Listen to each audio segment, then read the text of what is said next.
আজকে একটা মজার টপিক নিয়ে একটু কথা বলবো।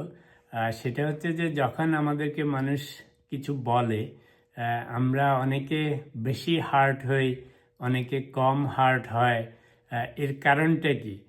যখনই কোথাও আপনার সাথে কোনো ইন্টারাকশন হয় এবং কোনো কারণে ধরেন কেউ একটা মন্দ কথা বলল, খারাপ কথা বলল বা আপনাকে একটু টিজ করলো, কেন অনেকের বেশি মন খারাপ হয়, কেন অনেকের কম মন খারাপ হয়, কেন আমরা এটাকে মাথার থেকে সরাতে পারি না অনেক সময়, অনেকক্ষণ ধরে কন্টিনিউয়াসলি গানের মতো মাথার মধ্যে বাজতে থাকে, রাইট? তো এর কারণ হচ্ছে যে আমরা প্রত্যেকটা মানুষ আমরা মনে মনে কথা বলি, এটাকে বলে সেলফ টক, রাইট? তো সেলফ টক হচ্ছে আপনি সবসময় যখনই যেখানে যা হয় সেটার আগে পরে আমরা সবসময় সেলফ টক করি। তো সেলফ টক করতে গেলে আবার দু রকমের হয়।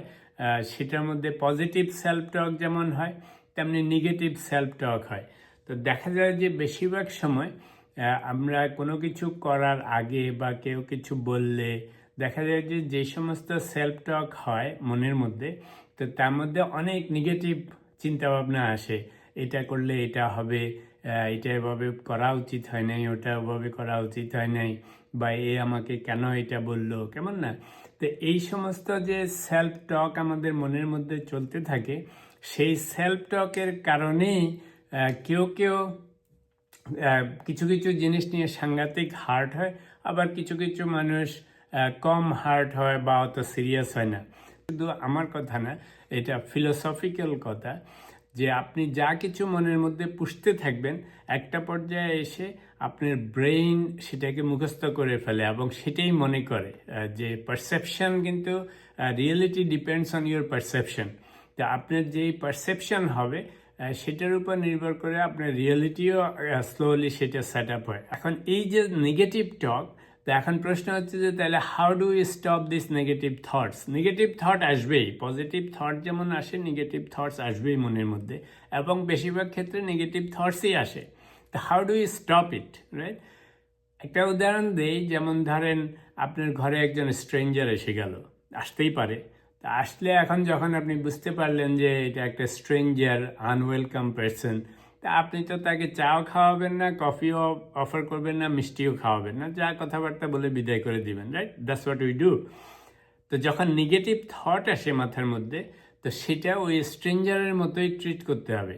তো নেগেটিভ থট আসলে তখন আপনার উচিত হবে কনসিয়াসলি এটাকে বিদায় করা মাথার থেকে, যে যা হয় হবে, I don't care, I don't want to entertain this thought, let's stay positive. আমরা বলি না, ছোটদেরকে বলি, বন্ধু বান্ধবকে বলি, অফিসে বলি, হে ডোন্ট ওয়ারি, বিপদ আসে যাবে, স্টে পজিটিভ। কেন বলি?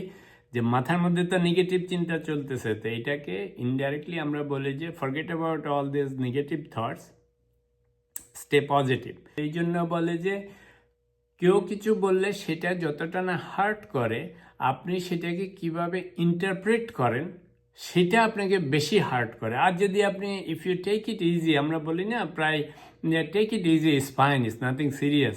এর মানে কি, ওই আসলে গুড় রহস্য ওখানে। অর্থাৎ when something happens or someone says something, how you interpret it, it all depends on that. আপনি যদি you take it easy, দেখবেন যে it's nothing.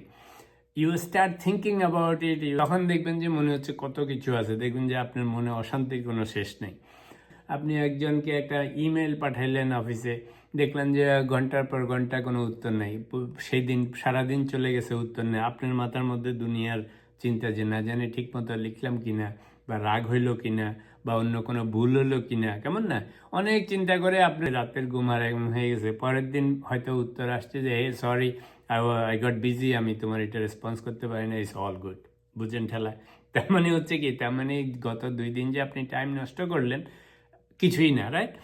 আপনি দেখবেন 24/7 আপনি যদি বসে বসে নিজেকে অবজার্ভ করবেন, দেখবেন যে আপনি সারাক্ষণই মাথার মধ্যে নানা রকম কথা হচ্ছে, আপনি ইভেন কথা বলতেছেনও, খালি প্রোনাউন্স করতেছেন না, রাইট? তো সেই সময় সবসময় গেট কিপারের মতো খেয়াল রাখতে হবে যে যত নেগেটিভ থটস আসে, নেগেটিভ সেলফ টক হয়, সেগুলিকে কনসিয়াসলি পজিটিভে কনভার্ট করতে হবে। আমি সবসময় একটা জিনিস বলি যে হ্যাবিট চেঞ্জ করা খুব টাফ। জাস্ট বিকজ আমার আজকে মনে হচ্ছে যে আজকে থেকে আমি নেগেটিভ সেলফ টক সব বন্ধ করে দিব, কোনো উল্টাপুল্টা চিন্তা করব না, কেউ কিছু বললেও সিরিয়াসলি নিব না। কিন্তু আসলে এগুলি হয় না। এগুলি করতে হলে একটা একটা জিনিস করে অভ্যাস করতে হয়, প্র্যাকটিস করতে হয়। The more you practise the better you get, right, যে কোনো জিনিসে। তো সেই জন্য সেলফ টক আর নেগেটিভ সেলফ টক পার্টিকুলারলি আর পারসেপশনটাকে চেঞ্জ করতে হবে। যখনই কিছু হয় সবসময় ওটাকে রাইট অ্যাওয়ে নেগেটিভ চিন্তা করা শুরু করতে হয় না। বেশিরভাগ সময়ই দেখা যায় কে কি বললো না বললো ওগুলি আসলে অতটা সিরিয়াস না, কেউই আসলে আমাদের দিকে এত অ্যাটেনশন দিচ্ছে না। আমরা যতটা বসে বসে চিন্তা করি যে মনে হচ্ছে যে আমাকে নিয়ে এই চিন্তা করতেছে, ও চিন্তা করতেছে, এটা বললো সেটা বললো, আসলে 2 মিনিট পরে সবাই যার যার কাজে ব্যস্ত হয়ে যাচ্ছে, রাইট। আপনিও তাই করি, কোথাও গেলাম কিছু করে চলে আসলাম, আমরা হয়তো মনেও রাখি নাই কি বলে আসছি, কিন্তু যাকে বলে আসছি সে বেচারার তো আর ঘুম হারাম হয়ে গেছে, ও মনে করতেছে বোধহয় শুধু আমরা ওকে নিয়েই বসে আছি, আসলে আমাদেরকে নিয়েও কেউ বসে নেই।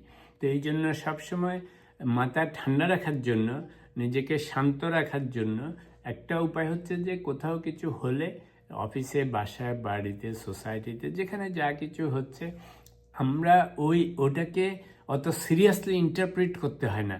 মানে ওই যেটা বললাম যে রিয়ালিটি ডিপেন্ডস অন পারসেপশন, আমরা যেভাবে চিন্তা করি রিয়ালিটিও সেভাবে হয়। আর আপনি যদি মনে করেন দিজ আর নাথিং সিরিয়াস, দেখবেন যে কিছুই হবে না। Try to control the negative self talk, try to change your perception, যতটা পারেন পজিটিভলি থাকার চেষ্টা করলে পরে এই নেগেটিভ সেলফ টকও হবে না, আবার যে কোনো জিনিসকে অতটা সিরিয়াসও মনে হবে না।